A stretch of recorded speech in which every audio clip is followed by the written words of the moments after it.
Hello, welcome back to another Bear With me, BearElliott, and all this week on Bear With Me, we are talking about the paranormal and ghost. And let's talk about kind of the most intense haunted location that I actually lived in. I don't specifically look for haunted locations when I'm looking for a place to live. Now, I like to rent because I'm a little mobile. If you've seen my previous vlog that I have this gene, I'm kind of nomadic. I like to move around. One place in particular kind of taught me a lesson. Maybe I should ask the backstory of the apartment, especially the things that are left in the apartment that may also be a little haunted.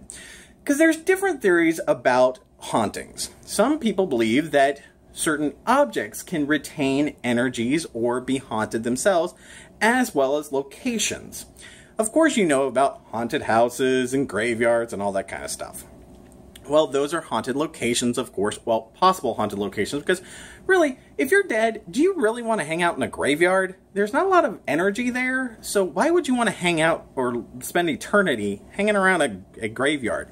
You want to be around people and activities. That's why apartments, they constantly have new people coming in, and things happen in apartments that maybe they don't want to talk about.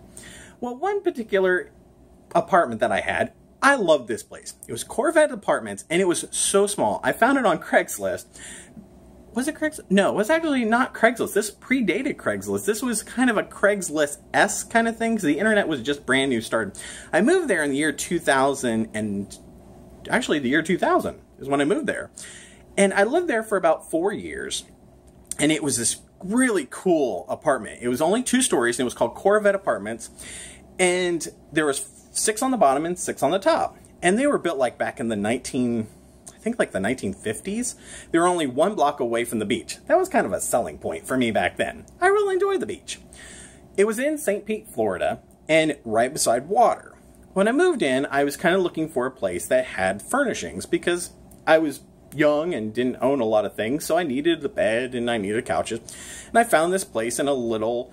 I remember it was in like kind of like a little trade magazine that they offered it, and I saw it and I said, hey, yeah, I'll take it because it was really, really cheap. Well, it was completely fully furnished. Had these 2 big beds in the bedroom. It was huge. It had a couch. It came with pots, pans, everything. And I should have known something was a little up because during the time I was working in television, and I was having to get up really, really early in the morning at like 2 a.m. because I had to be at work at 4 a.m.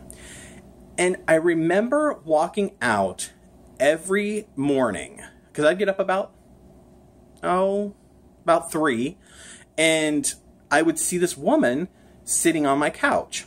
And I didn't really think too much about it because I was like, just residual energy, who knows. But I remember seeing her. And this name always popped in my head because she looked really sad and she was always sitting on the couch. And it's weird that I say, I really didn't think anything about it, this woman that was sitting on my couch in 3 a.m. in the morning. But this name always popped in my head. And it was Priscilla. Priscilla. And I was like, that's kind of a weird name. And that kind of started the hauntings. And as you've seen in my previous vlogs, I like toys. And in my bedroom, I had shelves and shelves and shelves of toys. At that time, I was really big into The Simpsons. Now, The Simpsons had a toy series that were these little play sets. And on it, you'd put your little figures on them, and you push the button, and it'd talk. Well, I had these things scattered all over my bedroom. And I would hear constantly these little play sets would start talking at night. And I was like, oh man, this sucks because it means the batteries are going out. Well, then I started to realize that that's different play sets, and they're bouncing around, and they almost sounded like they were talking to each other. And I always felt like there was like this little kid in the apartment playing with them, and I always got this like feeling of this little child. And I would literally be trying to sleep, and I'd be like, okay, just stop playing with them, and they would just stop. Just bloop, dumb. And then they would start talking again. Well, back to Priscilla. So I don't think it was Priscilla actually playing with them. I think it was a small child, because I always got this feeling like there was this little girl in the apartment with me, as well as Priscilla, who I saw sitting on the couch. And one time I went down, I was friends with this lady that was down there, down on the first floor, and she had lived there for years. And I asked her, I said, I got a really strange question. Do you happen to know where the furniture in my apartment came from? She was like, oh, that was one of the past tenants. And she proceeds to start telling me about this woman that lived in the apartment. And I don't know how much further before I lived in that apartment that she was actually there. Well, turns out she tells me about Priscilla. And, oh, that's Priscilla's furniture. And I was like, oh, okay. Kind of creepy that I got the name. And I don't think I'm psychic. I was like, okay, that's kind of weird. She said, yeah, it was really weird. Priscilla met this guy on the internet. This is the early days of the internet.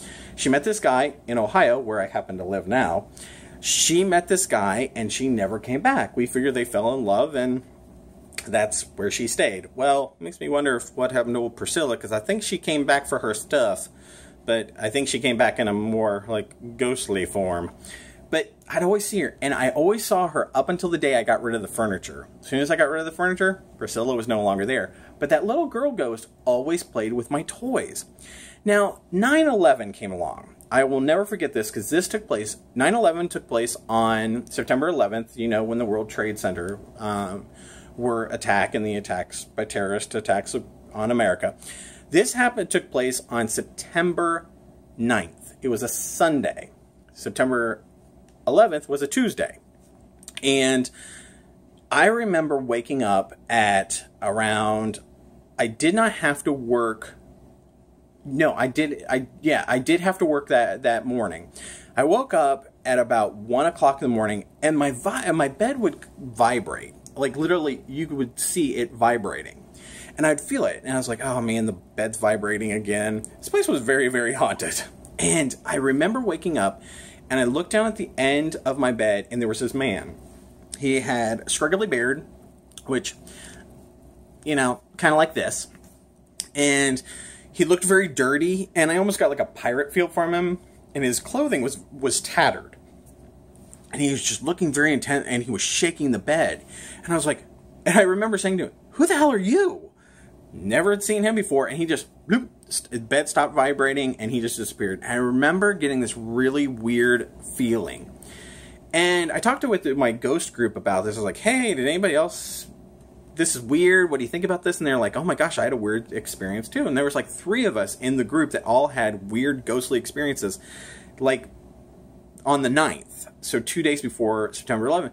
Looking back, we're like, okay, were the spirits kind of upset about what was coming on? Did they know what was going on at that time? But this apartment was extremely haunted. So the moral to this very long story is ask about past tenants. If you're moving into a new house, if you're looking at property, because, you know, there might be some extra things, amenities that come with your apartment or your house that you might not be ready for. So happy hunting, and I hope you're enjoying this paranormal week. I'm enjoying talking about it. So until next time, bye, Cublets!